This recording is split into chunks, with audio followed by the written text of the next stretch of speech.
eh bien, tu le vois, Carlos est avec nous. Donc, ça va être une vidéo pas content, clairement. Alors, pas content, oui et non. Tu vas comprendre, c'est un sujet qui va être particulier, hein, clairement. Puis on va se lancer directement dans le sujet. Juste avant ça, j'espère, comme toujours, que tu vas bien. Merci d'être là, ça fait plaisir. Et on y va tout de suite. Alors, Chartmetric est une entreprise qui analyse énormément de données dans divers domaines, que ce soit tout ce qui va être cinéma, que ce soit même dans d'autres corps de métier, et notamment pour l'industrie musicale. Donc ils fournissent des analyses, des données. C'est grâce à ça qu'on peut faire aussi des classements de ventes, ce genre de choses. C'est pas la première entreprise, mais elle est connue pour ça. D'ailleurs, elle s'appelle bien Chartmetric, donc il y a le mot chart. Donc voilà. Quoi qu'il en soit, c'est une entreprise donc qui fait des analyses, tout ça. Et là, elle propose un nouvel outil qui s'appelle Chartmetric Talent Search et qui donc en gros c'est un outil qui va permettre de rechercher les talents de demain dans l'industrie musicale et on est tous concernés puisque c'est un outil qui va être genre c'est Sauron, tu vois, c'est l'œil de Sauron. Il va voir tout le monde et de son œil il va pouvoir dire si ça vaut le coup de miser sur cette personne ou s'il vaut mieux passer à un autre. Ouais, c'est là où je dis que c'est pas vraiment cool parce que ça risque de tuer des carrières avant même qu'elles commencent d'artistes et ça, c'est pas cool. Enfin bref, on va voir un petit peu comment fonctionne tout ça et je vais te dire également mon ressenti, mais je pense que tu as compris, je suis pas très chaud. Alors déjà, cet outil vise à aider à découvrir les talents de demain, ceux qui vont devenir des superstars, entre guillemets, même si je suis pas vraiment fan de ce mot-là, ceux qui tout simplement vont rouler sur l'industrie musicale, comme Taylor Swift par exemple, qui elle est un immense rouleau compresseur. Du coup, je reprends un peu leurs termes, mais tout le monde ne recherche pas la même chose, mais tout le monde cherche à se démarquer des autres. Ça, c'est clairement ce qui m'est venu en tête en travaillant sur ce sujet-là. Si je te dis ça, c'est parce que cet outil va être totalement personnalisable. Tu vas pouvoir y mettre, si tu veux chercher dans tel pays, si tu veux chercher dans tel style de musique, mais ça, on va y revenir dans la vidéo. Alors, c'est une application qui, sur leur site, disent qu'il a fallu 18 mois pour la développer, mais en fait, c'est 8 ans. En gros, là, ça a été 18 mois, mais je pense le temps de pouvoir réunir toutes les idées, de savoir dans quelle direction. C'est 8 ans de travail, en gros, c'est énorme. Alors, pourquoi sortir un outil comme ça? Puisque de base, c'est les A&R, artistes et répertoires, donc ce sont des personnes qui leur travail en gros c'est de trouver de nouveaux talents, de nouveaux artistes qui font partie de services appartenant à des majors, des maisons de disques, ce genre de choses. Ça peut être des agents, ça peut être des chasseurs de tête, mais bon voilà, on appelle ça dans le jargon un A&R. Donc oui, ils ont leur travail, mais comme le souligne Chartmetric notamment, eh bien il y a de plus en plus, on n'a jamais d'ailleurs eu autant d'artistes qui sortent de la musique, autant de titres sortis, et autant d'artistes. On l'a déjà vu dans plusieurs vidéos, c'est vraiment une folie et c'est vraiment compliqué, aussi bien pour l'artiste que pour les maisons de disques, tout ça, de pouvoir trier entre guillemets, et faire un choix, parce que tu peux tomber sur un artiste qui va sortir quelque chose de sympa, mais comment savoir si ça va durer dans le temps?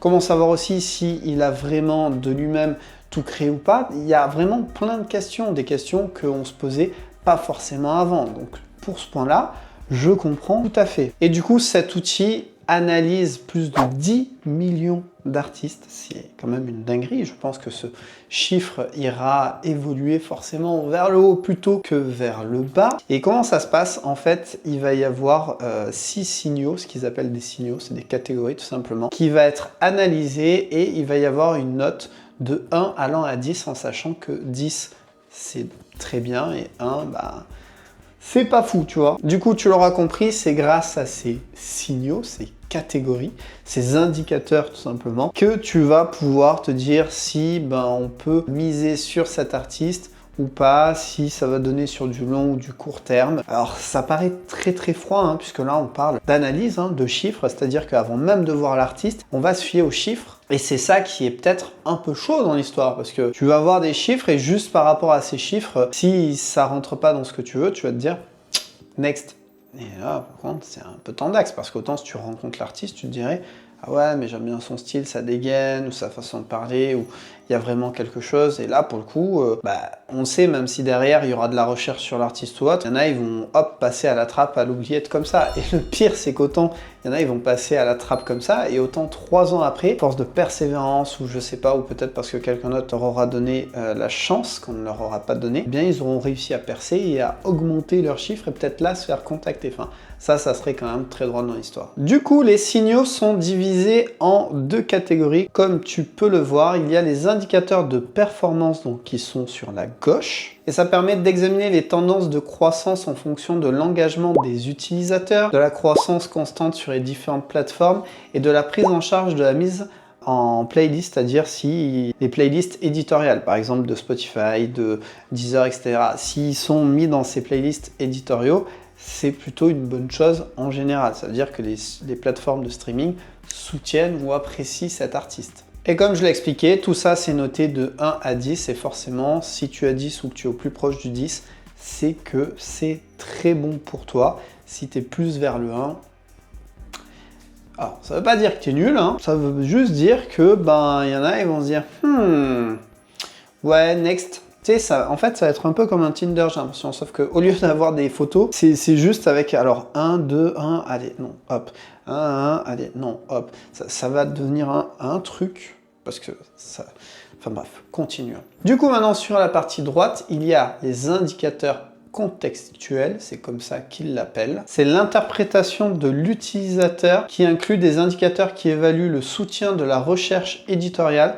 Donc si en gros les utilisateurs vont utiliser les playlists éditoriales pour trouver cet artiste et pour l'écouter, donc les playlists éditoriales, encore une fois, comme je viens de le dire, c'est les playlists créées par les plateformes de streaming, comme par exemple Spotify. Il y aura aussi les villes de déclenchement, la présence internationale et le soutien de l'audience. Comprendre par là, en gros, il y a des grosses villes, genre, je sais pas, comme New York, Los Angeles, Paris, Londres, où il y a une grosse fanbase. L'international, c'est s'il est écouté un peu partout dans le monde. Et tout simplement, la concentration de l'audience, c'est si régulièrement il y a de l'écoute ou s'il a eu un pic d'écoute et qu'après, ça s'est calmé, ce qui peut arriver aussi. Bon alors par contre, Chartmetric explique vraiment tout dans le détail, ce qui en soi plutôt cool, puisque là on peut voir maintenant dans le détail le fonctionnement. Par exemple, l'engagement des utilisateurs, en gros la définition, ce qu'ils comprennent par là, c'est la mesure de l'engagement d'un artiste en calculant la moyenne des likes sur ses 30 publications Instagram les plus récentes divisées par son nombre d'abonnés. Donc forcément, c'est pour faire une moyenne de s'il y a de l'interaction ou pas finalement. Et ils expliquent aussi pourquoi l'importance, puisque un engagement élevé indique une base de fans fidèles et une forte connexion artiste-fan. Et là, on le sait, hein, surtout avec les plateformes de super fans, comme j'ai aussi parlé dans des vidéos, l'industrie musicale est vraiment à fond sur comment faire du chiffre sur les vrais gros fans, donc autant te dire que ça sera une donnée qui sera scrutée plus que comme il faut, genre au microscope, quoi, carrément. Ensuite, la croissance constante, c'est en gros analyser la fiabilité avec laquelle la base de fans d'un artiste s'étend au fil du temps en utilisant les données de Spotify, ça c'est important à retenir, popularité, auditeur mensuel et YouTube, vues mensuelles. C'est un détail important, on y reviendra un peu plus tard, mais garde en tête Spotify et YouTube. L'importance encore, les artistes qui connaissent une croissance constante ont tendance à maintenir et à développer leur dynamique. En gros, plus d'abonnés veut dire travailler plus, etc. etc. C'est clairement ce qui marche aussi pour moi et les vidéos et les autres créateurs de contenu. Le fait d'avoir de plus en plus d'abonnés, le fait d'avoir des commentaires, des retours, ça te motive, ça te hype, ça te booste à sortir encore plus, à aller encore plus loin. Ça marche pareil pour la musique, c'est clairement pareil. Ensuite, il y a la curation de leur artiste. En gros, ça évalue le nombre de fois où un utilisateur va ajouter cet artiste à sa playlist. S'il est régulièrement ajouté une playlist ou pas trop souvent, forcément, si c'est régulièrement, c'est que les gens apprécient l'artiste, sa musique, et donc ça plaît, donc ça fait vendre.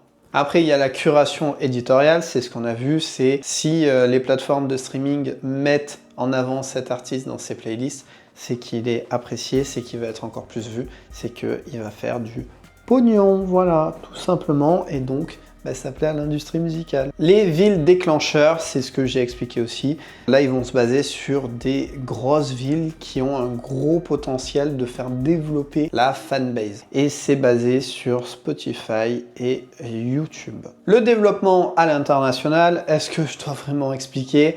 Voilà, s'il est écouté un peu partout dans le monde, forcément, il y a l'intérêt de plus tard faire des tournées, de pouvoir faire encore plus de chiffres que d'en faire que dans le pays d'origine. Donc voilà, c'est clairement l'intérêt de développer à l'international l'artiste. Et si tu prends déjà un artiste qui a réussi un peu à se développer, c'est bénef, quoi. La concentration du public, eh bien, voilà, là, c'est s'il y a vraiment beaucoup de personnes derrière lui, et après voir au détail les tranches d'âge pour savoir après comment pouvoir faire développer l'artiste si tu choisis de le faire développer. Ah oui, mais vraiment, tout est analysé au panier fin.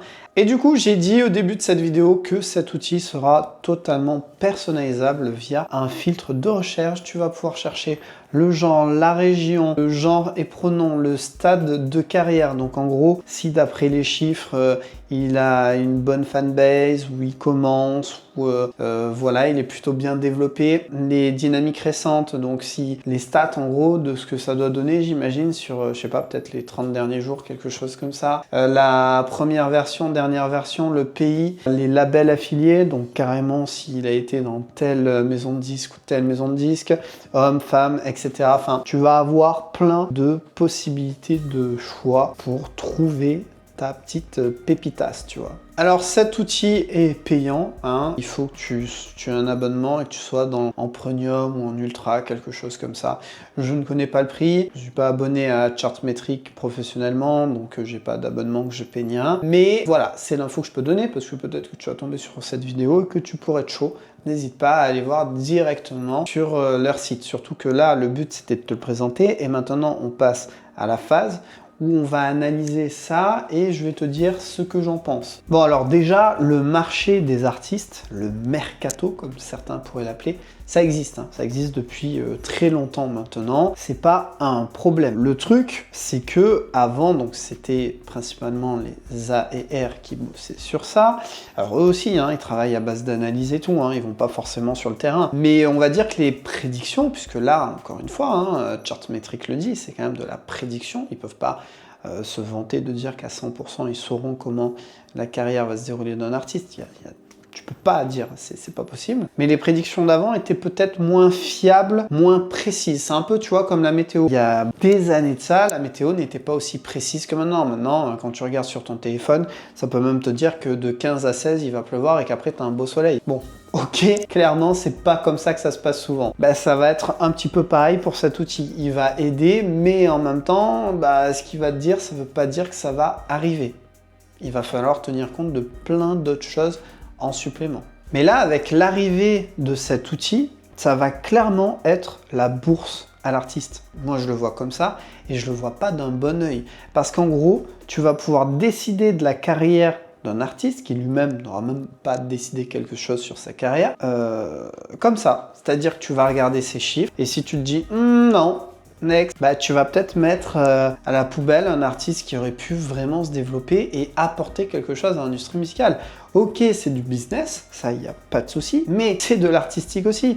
Il faut pas oublier que les deux ont du mal à se joindre, mais la musique, avant business what, reste un art. Et donc l'art n'a pas besoin d'argent à la base. Donc voilà, c'est ça que je vois un peu d'un mauvais œil, c'est-à-dire que on va pouvoir juger peut-être beaucoup trop vite, peut-être beaucoup trop facilement certains artistes. Alors ça ne veut pas dire que tout le monde fonctionnera comme ça, et encore une fois, j'espère que les personnes qui utiliseront cet outil prendront en compte plein d'autres informations. Mais il y en a, je pense, qui se fieront principalement à cet outil. Et c'est là où ça préfère des dommages. Parce qu'après, soyons honnêtes, il n'y a jamais eu, comme je l'ai dit, autant d'artistes présents, amateurs, semi-pro, pro, dans notre monde. Clairement, là, à l'heure où je te parle, c'est des centaines de milliers de titres qui sortent à l'instant même sur les plateformes de streaming. Chaque jour, c'est un raz de marée de sorties de musique. Et dans tout ça, en plus, il faut faire le tri entre ceux qui trichent et qui ont volé les droits d'auteur, ceux qui sortent des trucs mais qui ne sont pas aboutis. Enfin, bref, il y a tout un travail dessus. Et pour le coup, cet outil, oui, peut permettre de affiner, de filtrer un peu.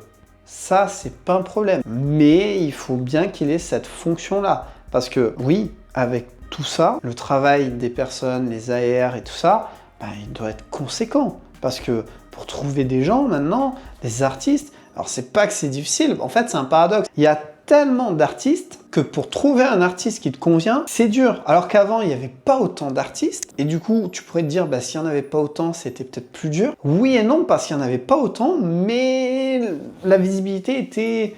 Bah, c'était plus clair, plus simple. Là, on est vraiment noyé dans un torrent. Nous, en tant qu'artistes, quand on sort de la musique, déjà, c'est galère. C'est galère de pouvoir se démarquer des autres. Hein. Faut clairement pas se mentir sur ça. Et ben eux, ça doit être la même chose. Quand ils recherchent un nouvel artiste, ça doit être complicado. Parce qu'ils peuvent tomber sur un titre qui va leur plaire et peut-être qu'ils vont se dire, mais attends, le gars, il a rien sorti depuis 3 ans. Ou alors, ah mais non, mais attends, mais il y a du droit d'auteur dessus. Ou alors, ah ouais, il est cool, mais oula, le reste, ça leur plaira pas ou la finition sera pas la même. Donc, je ne dis pas qu'il faut juger, mais ça peut être un outil. Encore une fois, c'est toujours pareil, il n'y a pas de mauvais outils. C'est l'utilisation qui, elle, peut être mauvaise. Du coup, c'est un peu doux amer, tu vois. C'est-à-dire que c'est un outil qui, même pour nous, en tant qu'artistes, pourrait servir, hein. T'es pas obligé d'être un gars de l'industrie musicale. Ça peut nous servir tout simplement. Pourquoi? Ça permettrait de voir avec ces stats comment on peut évoluer, comment on peut changer certaines choses, comment on peut plus facilement concurrencer, faut dire les mots à un moment donné, et concurrencer d'autres artistes. Alors quand je dis concurrencer, c'est pas les copier ni rien, mais bah, même si c'est un art, si tu veux évoluer dans ça, il y a ce côté challenge, ce côté business qu'il faut mettre en place aussi. Clairement, tu peux faire la meilleure musique du monde, elle passera très certainement à la trappe. Et là, avec cet outil-là, et d'autres développeront des outils comme ça, hein, faut pas croire, eh bien ça va accentuer et même accélérer la chose. Ceux qui feront de la bonne musique, enfin de la bonne, compliqué de... Mais t'as compris, ceux qui font de la musique, mais qui n'auront pas de réseaux sociaux ou ce genre de choses, et ben même s'ils auront peut-être des bonnes notes sur telle chose, ils seront tellement mauvais sur le reste que ils seront pas rappelés, quoi, tu vois.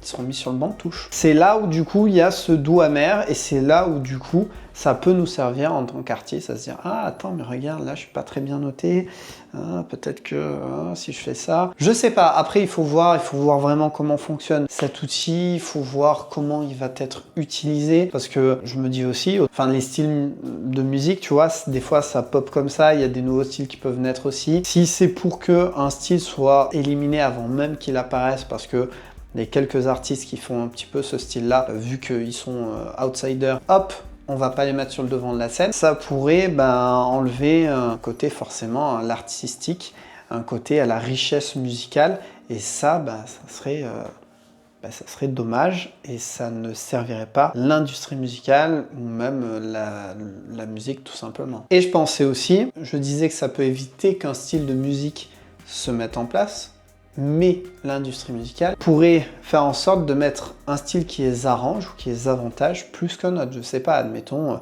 ils veulent à tout prix que ce soit la pop qui gère, et rien que la pop, ils peuvent recruter entre guillemets que des artistes dans ce style-là qui vont vraiment mettre sur le devant de la scène et ça pourrait être que ce style-là qui dominerait. Je dis la pop, mais ça peut être le rock, ça peut être le reggae, admettons, tu vois. Ça peut être utilisé dans les deux sens aussi.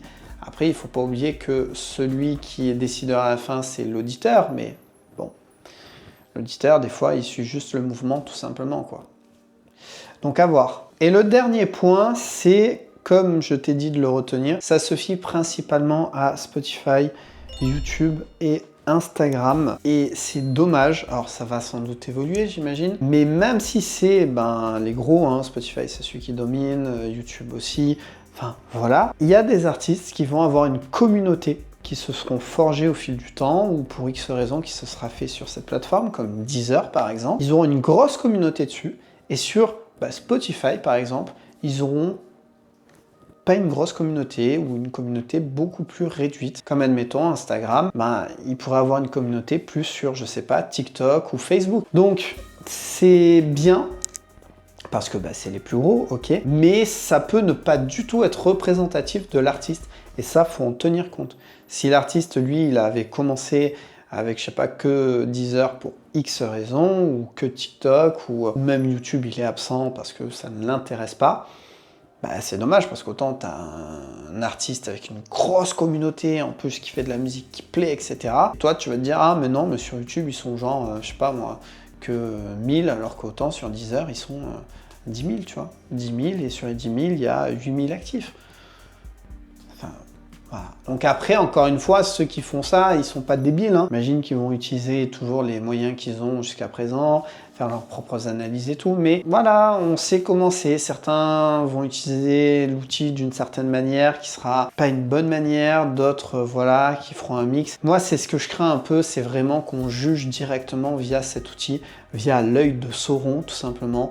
Il va voir comme ça, il va se dire intéressant, intéressant, ça c'est nul. Voilà, donc c'est tout récent, il est dispo cet outil, il faudra voir comment ça va fonctionner, et peut-être qu'il va être boudé, hein, je ne sais pas, moi je pense pas, ou voir comment les choses vont évoluer, mais je crie pas gare parce que c'est une nouvelle chose, et que souvent dès qu'il y a un nouveau, ah, attention, comme l'IA, beaucoup ont crié, même si elle fait du mal aussi, hein, attention, à voir. J'attends de voir, mais je suis pas vraiment chaud, tu vois, je suis en mode Carlos pour l'instant. On a fait le tour de Chartsmetric et de son Talent Search, qui est l'outil qui permet de chercher des talents. Dis-moi dans les commentaires ce que t'en penses, c'est un outil que même toi, ça pourrait t'intéresser. Si tu le vois pas d'un bon oeil, si tu es contre, si tu attends de voir comment ça va évoluer, si peut-être tu es utilisateur, putain, ça serait fou si j'ai une personne qui utilise cet outil et qui vient me faire un retour et tout ça. N'hésite pas aussi, d'ailleurs, il y a l'Instagram, hein, pour parler en direct et suivre un petit peu ce qui se fait quand je ne suis pas sur YouTube. Et tout simplement, si tu apprécies le contenu et que tu veux me soutenir, ce qui est une très bonne chose, l'abonnement, la petite cloche. Je fais régulièrement des lives YouTube. N'hésite pas à activer cette petite cloche pour savoir quand il y a les lives. Je te dis à la prochaine, et en attendant, sois créatif.